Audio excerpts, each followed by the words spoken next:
design trends. Do you love them or do you hate them? Design trends. Do they stick around or do they go away? Design trends from 3 years ago. Are they trends? Are they mainstays or are they trash? Trash or trends in home design renovation? That's what we're talking about today, and we're starting right now. I'm Sherri Ann Green with Coldwell Banker. Welcome to my YouTube channel that guides home sellers and home buyers in Washington, D.C. and Northern Virginia. Home design trends.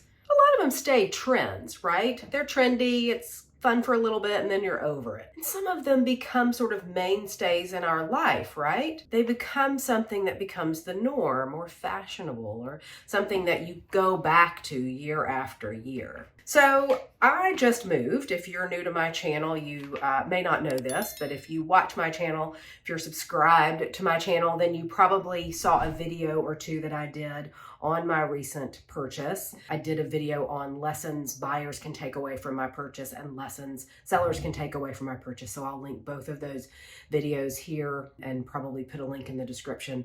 So every time you go to move, I say to a lot of my clients, it's a wonderful time to purge. So as you go to pack up the most important things first, and then you'll probably look around and say, gosh, I don't want that. Why am I packing it? And then you donate it, you give it away, or if it is just trash, you recycle that appropriately. But there's some things that we sort of drag around with us, and that's the thing that I want to talk about today. So on my most recent pack and move and unpack, I found this, and it is the Washingtonian, great magazine, renovating issue from October of 2021.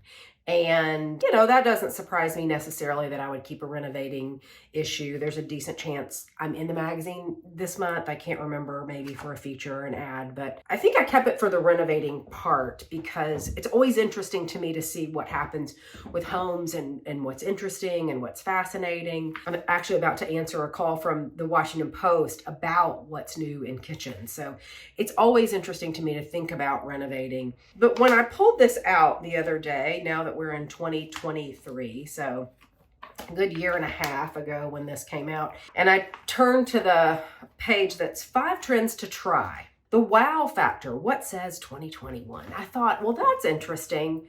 What was the wow factor of 2021, and is it appropriate today? Is it a trend or is it trash for 2023?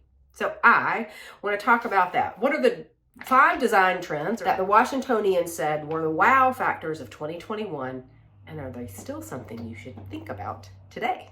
So if you follow me on other channels, Instagram, I do a feature called What Do You Think Wednesday, and it sort of highlights interiors that I find interesting or fascinating, or that I'm really curious as to what my audience thinks. So check that out. It's a neat thing, and I usually post a designer's work. And so it's a great way to kind of keep up with what's happening in homes. And so that's why this whole 5 trends to try in 2021, to me, it was interesting to say, well, let's go back and take a look and see what might work today. So trend number 1 is say it with tile. And apparently one of the things that was really big in 2021 was spelling something out in tile. And the way to think about this is those little penny tiles, right? The tiny little dime-shaped tiles.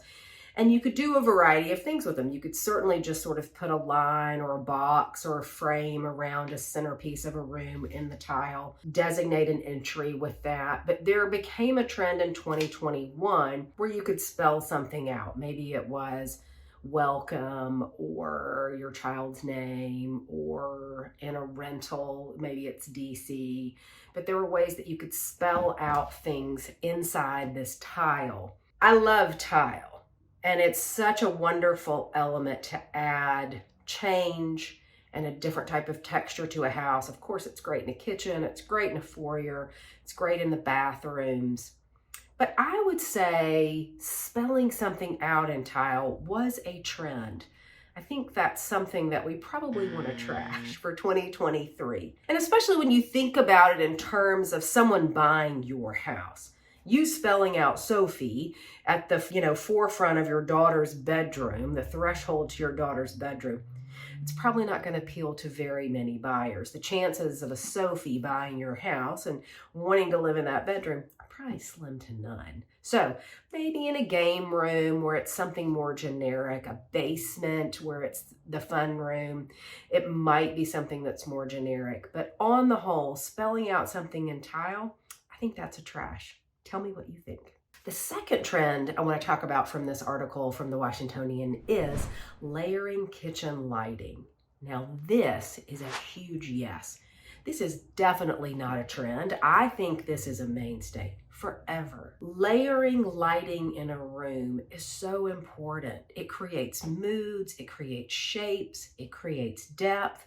It allows you to work, it allows you to cook late at night, work late at night. I mean, even if you look around here, and I haven't done a great job yet in my new home office, but I have a desk lamp, I've got beautiful natural light coming in, and today I even have over there a box light that's kind of softening this harsh northern light I'm getting this afternoon because I don't have a shade yet. That's Post-it notes. It's really classic.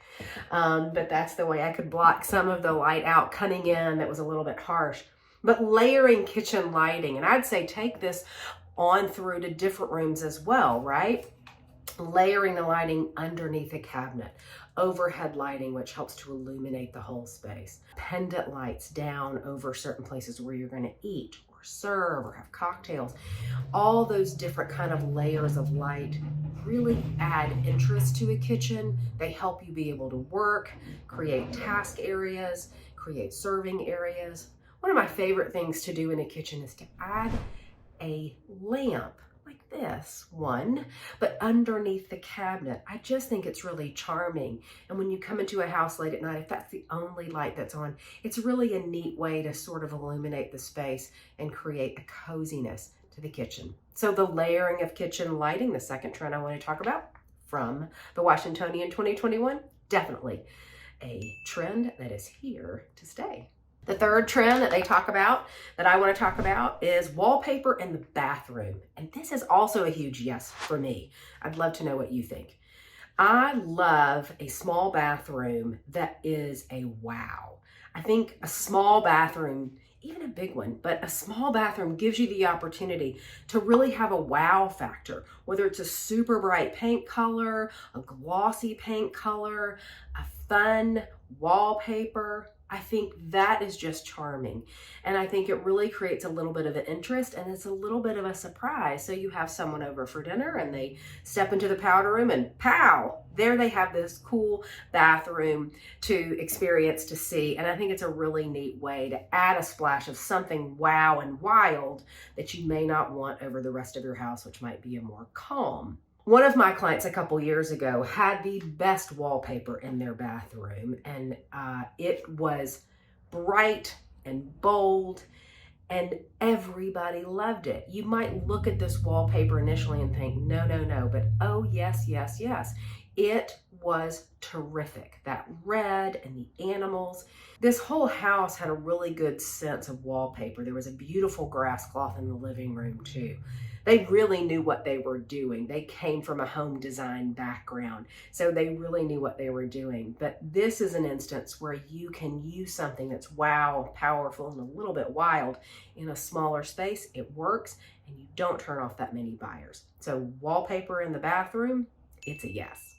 So the fourth trend I want to talk about is pairing open shelving with a graphic background. This I also think is a yes, and a trend that is here to stay. It's definitely not a trash. What you want to think about here is when you've got a bookcase, and mine sort of has it, but it doesn't really. When you think about a bookcase that's open in the back, putting something behind it sort of elevates that depth.